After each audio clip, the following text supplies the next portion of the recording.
साल 1528 अयोध्या में एक ऐसे स्थल पर मस्जिद का निर्माण किया गया जिसे कुछ हिंदू अपने आराध्य देवता राम का जन्म स्थान मानते थे। समझा जाता है कि मुगल सम्राट बाबर ने ये मस्जिद बनवाई थी, जिस कारण इसे बाबरी मस्जिद के नाम से जाना जाता था। 1855 यहाँ एक हिंदू मुस्लिम दंगा हुआ, जिसके कारण मस्जिद के सामने एक बाहरी घेरा बना दिया गया। इस कार्रवाई ने हिंदुओं को आंतरिक आंगन तक पहुंचने से रोक दिया, जिससे उन्हें बाहरी आंगन में एक मंच पर प्रसाद चढ़ाने के लिए प्रेरित किया गया। साल 1856-57 इस दौरान हनुमानगढ़ी और बाबरी मस्जिद के आसपास एक सांप्रदायिक दंगा हुआ। ऐतिहासिक वृतांत बताते हैं कि घटना से पहले मुसलमानों और हिंदुओं दोनों की पहुंच पूजा के लिए मस्जिद क्षेत्र तक थी।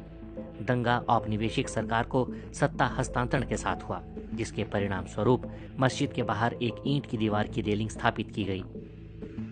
1859 ब्रितानी शासकों ने विवादित स्थल पर बाड़ लगा दी और परिसर के भीतरी हिस्से में मुसलमानों को और बाहरी हिस्से में हिंदुओं को प्रार्थना करने की अनुमति दे दी। 1885 महंत रघुवर दास ने राम जन्मस्थान के महंत होने का दावा करते हुए एक मुकदमा दायर किया, जिसे 1885 का मुकदमा के रूप से जाना जाता है। उन्होंने बाहरी प्रांगण में राम चबूतरा पर मंदिर बनाने के लिए अनुमति मांगी। 1934 में एक सांप्रदायिक घटना घटी, जिससे मस्जिद को नुकसान पहुंचा। हालांकि इसे बाद में बहाल कर दिया गया। दस्तावेजों से पता चलता है कि औपनिवेशिक प्रशासन ने मस्जिद की मरम्मत और नवीनीकरण को मंजूरी दे दी। साथ ही घटना के दौरान मस्जिद को हुए नुकसान के लिए हिंदुओं पर जुर्माना लगाया गया। 1949 मस्जिद में भगवान राम की मूर्तियां मिली। कथित तौर पर कुछ हिंदुओं ने ये मूर्तियां वहां रख दी थीं। सरकार साइट को विवादित क्षेत्र घोषित करती है और प्रवेश द्वार पर ताला लगा देती है। 16 दिसंबर 1949 को के नैयर ने उत्तर प्रदेश के गृह सचिव गोविंद नारायण को बाबरी मस्जिद स्थल पर एक ऐतिहासिक मंदिर के बारे में सूचित किया। बाद में नैयर भारतीय जनसंघ के उम्मीदवार के रूप में लोकसभा के सदस्य बने। 1984 कुछ हिंदुओं ने विश्व हिंदू परिषद के नेतृत्व में भगवान राम के जन्मस्थल को मुक्त करने और वहां राम मंदिर का निर्माण करने के लिए एक समिति का गठन किया। बाद में इस अभियान का नेतृत्व भारतीय जनता पार्टी के लालकृष्ण आडवाणी ने संभाल लिया। पहली रथ यात्रा साल 1984 में बिहार के सीतामढ़ी से शुरू हुई और अक्टूबर में अयोध्या पहुंची। 1986 जिला मजिस्ट्रेट ने हिंदुओं को प्रार्थना करने के लिए विवादित मस्जिद के दरवाजे पर से ताला खोलने का आदेश दिया। मुसलमानों ने इसके विरोध में बाबरी मस्जिद संघर्ष समिति का गठन किया। साल 1989 विश्व हिंदू परिषद ने राम मंदिर निर्माण के लिए अभियान तेज किया और विवादित स्थल के नजदीक राम मंदिर का शिलान्यास किया। साल 1990 विश्व हिंदू परिषद के कार्यकर्ताओं ने बाबरी मस्जिद को कुछ नुकसान पहुंचाया। तत्कालीन प्रधानमंत्री चंद्रशेखर ने वार्ता के जरिए विवाद सुलझाने के प्रयास किए, मगर अगले वर्ष वार्ताएं विफल हो गयीं। लालकृष्ण आडवाणी ने आंदोलन के लिए समर्थन बढ़ाने के मकसद से गुजरात के सोमनाथ से अयोध्या तक रथ यात्रा शुरू की। इस बीच सांप्रदायिक दंगे भड़क उठे।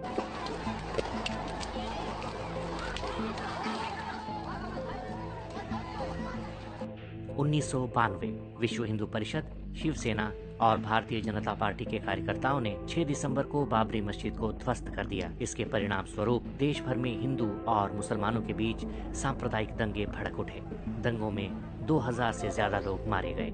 1993 नरसिम्हा राव सरकार ने लगभग 68 एकड़ भूमि अधिग्रहित करने के लिए एक अध्यादेश जारी किया। बाद में इसे एक कानून के रूप में पारित किया गया। फरवरी 2002 भारतीय जनता पार्टी ने उत्तर प्रदेश विधानसभा चुनाव के लिए अपने घोषणा पत्र में राम मंदिर निर्माण के मुद्दे को शामिल करने से इनकार कर दिया। विश्व हिंदू परिषद ने 15 मार्च से राम मंदिर निर्माण कार्य शुरू करने की घोषणा कर दी। 13 मार्च 2002 सर्वोच्च न्यायालय ने अपने फैसले में कहा कि अयोध्या में यथास्थिति बरकरार रखी जाएगी और किसी को भी सरकार द्वारा अधिग्रहित जमीन पर शिला पूजन की अनुमति नहीं होगी। केंद्र सरकार ने कहा कि अदालत के फैसले का पालन किया जाएगा। अप्रैल 2003 में इलाहाबाद हाईकोर्ट के निर्देश पर पुरातात्विक सर्वेक्षण विभाग ने विवादित स्थल की खुदाई शुरू की। जून महीने तक खुदाई चलने के बाद आई रिपोर्ट में कहा गया कि उसमें मंदिर से मिलते जुलते अवशेष मिले हैं। मई 2003 सीबीआई ने 1992 में अयोध्या में बाबरी मस्जिद गिराए जाने के मामले में तत्कालीन उप प्रधानमंत्री लालकृष्ण आडवाणी समेत 8 लोगों के खिलाफ पूरक आरोप पत्र दाखिल किए। अगस्त 2003 भाजपा नेता और प्रधानमंत्री अटल बिहारी वाजपेयी और उप प्रधानमंत्री लालकृष्ण आडवाणी ने राम मंदिर निर्माण के लिए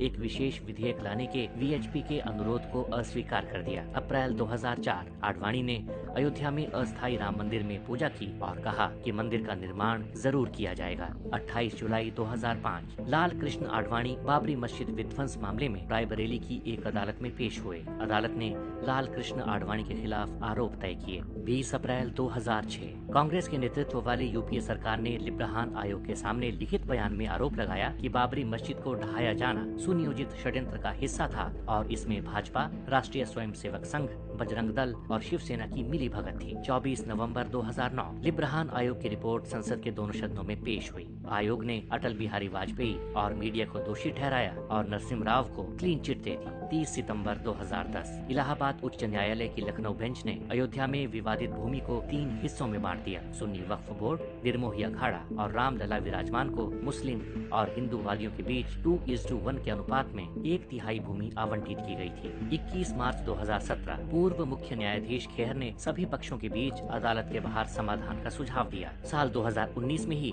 सुप्रीम कोर्ट ने पूरी विवादित जगह को रामलला को सौंपने का आदेश दिया। वहीं सुन्नी वक्फ बोर्ड को मस्जिद बनाने के लिए 5 एकड़ जमीन आवंटित की। साल 2020 5 अगस्त को राम मंदिर के लिए भूमि पूजन का कार्यक्रम रखा गया। 22 जनवरी 2024 नए राम मंदिर का अयोध्या में उद्घाटन हो